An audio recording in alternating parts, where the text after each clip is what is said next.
अब तक आप मार्केटिंग को अच्छे तरीके से जान चुके हैं और डिजिटल मार्केटिंग के कॉन्सेप्ट से भी आप लोग फेमिलियर हो चुके हैं।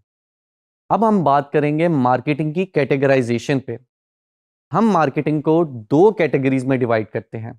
पहली है ट्रेडिशनल मार्केटिंग और दूसरी है डिजिटल मार्केटिंग। अब अगर आपको याद हो, मैंने आपको बताया था कि मार्केटिंग स्टार्ट से लेके अब तक सेम है और फ्यूचर में भी सेम ही रहेगी।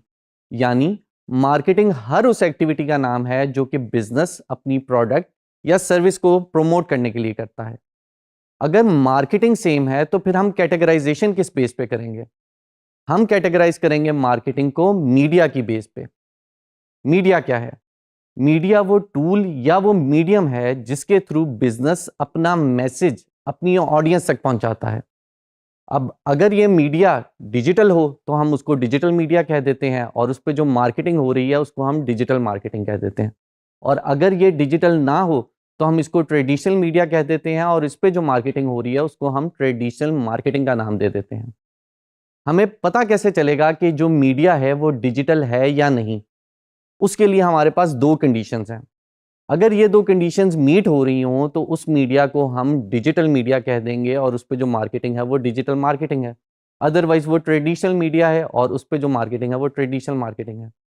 आइए जानते हैं इन दो कंडीशंस को। पहली कंडीशन ये है, किसी भी मीडिया को डिजिटल मीडिया कहने के लिए उसका ऑनलाइन होना ज़रूरी है। और दूसरी कंडीशन ये है कि वो मीडिया आपको टू वे कम्युनिकेशन प्रोवाइड करे। यानी जो आपका कंज्यूमर है, जो आपकी ऑडियंस है, वो आपसे कम्युनिकेट बैक कर सके। अभी भी कॉन्सेप्ट नहीं क्लियर हुआ? आइए इसको एग्जाम्पल से समझते हैं। सबसे पहले बात कर लेते हैं हम न्यूज़पेपर एड्स की। अब अखबार में इश्तिहार तो आप सबने देखे होंगे और हमें यह भी पता है कि अखबार में जो इश्तिहारात आते हैं वो मार्केटिंग की फॉर्म है। मगर क्या वो डिजिटल मार्केटिंग है या वो ट्रेडिशनल मार्केटिंग है?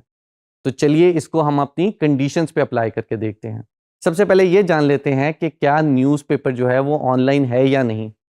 तो नहीं, न्यूज़पेपर ऑफलाइन है। और क्या न्यूज़पेपर हमें टू वे कम्युनिकेशन प्रोवाइड करता है? नहीं, न्यूज़पेपर हमें टू वे कम्युनिकेशन भी नहीं प्रोवाइड करता। लिहाजा न्यूज़पेपर पे जो ऐड है वो हमारी ट्रेडिशनल मार्केटिंग में फॉल करेगी। अगली एग्जांपल ले लेते हैं हम रेडियो ऐड की। रेडियो पे भी ये इश्तिहारात आपको सुनने को मिलते हैं। अब रेडियो तो ऑनलाइन है, मगर क्या रेडियो आपको टू वे कम्युनिकेशन प्रोवाइड करता है? जी नहीं, आप रेडियो पे जो बिजनेस है उससे कम्युनिकेट बैक नहीं कर सकते। तो इस तरह से रेडियो भी हुआ ट्रेडिशनल मार्केटिंग। अगली एग्जांपल हम लेते हैं टीवी कमर्शियल की। अब टेलीविजन पे भी हमें इश्तिहारात नजर आते हैं और टेलीविजन भी ऑनलाइन है, लेकिन रेडियो की तरह टेलीविजन भी आपको टू वे कम्युनिकेशन प्रोवाइड नहीं करता अनलेस और अनटिल वो स्मार्ट टीवी हो। तो टीवी पे भी जो एडवर्टाइजमेंट आ रही है वो भी हमारे पास ट्रेडिशनल मार्केटिंग है। अब ईमेल की बात कर लेते हैं। बिजनेसेस ईमेल पे भी, आपके जीमेल पे भी आपको प्रमोशनल ईमेल्स भेजते रहते हैं। अब ईमेल ऑनलाइन तो है, मगर क्या ईमेल आपको टू वे कम्युनिकेशन प्रोवाइड करता है? बिल्कुल करता है। आप ईमेल के रिस्पॉन्स में बिजनेस से कम्युनिकेट बैक कर सकते हैं। लिहाजा ईमेल जो है वो एक डिजिटल मीडिया हुआ और ईमेल पे जो मार्केटिंग हो रही है उसको हम डिजिटल मार्केटिंग कहेंगे। इसी तरह ही हम सोशल मीडिया एड्स की बात कर लेते हैं। बिजनेसेस सोशल मीडिया पे अपनी एडवर्टाइजमेंट लगाते हैं। फेसबुक पे अक्सर आपको किसी ब्रांड की प्रमोशन होती हुई नजर आती है, कोई पोस्ट नजर आती है। अब सोशल मीडिया ऑनलाइन तो है, मगर क्या ये टू वे कम्युनिकेशन प्रोवाइड करता है? बिल्कुल करता है। आप उस पोस्ट के नीचे अपना कमेंट दे सकते हैं या उस बिजनेस को डायरेक्ट मैसेज भी कर सकते हैं। इसी तरह से किसी भी मीडिया को आप इन दो कंडीशंस पे अप्लाई करके डिफाइन कर सकते हैं कि वो ट्रेडिशनल मीडिया है या वो डिजिटल मीडिया है। क्योंकि बीइंग अ डिजिटल मार्केटर आपका फोकस सिर्फ डिजिटल मीडिया पे होना चाहिए, क्योंकि हमने डिजिटल मार्केटिंग करनी है।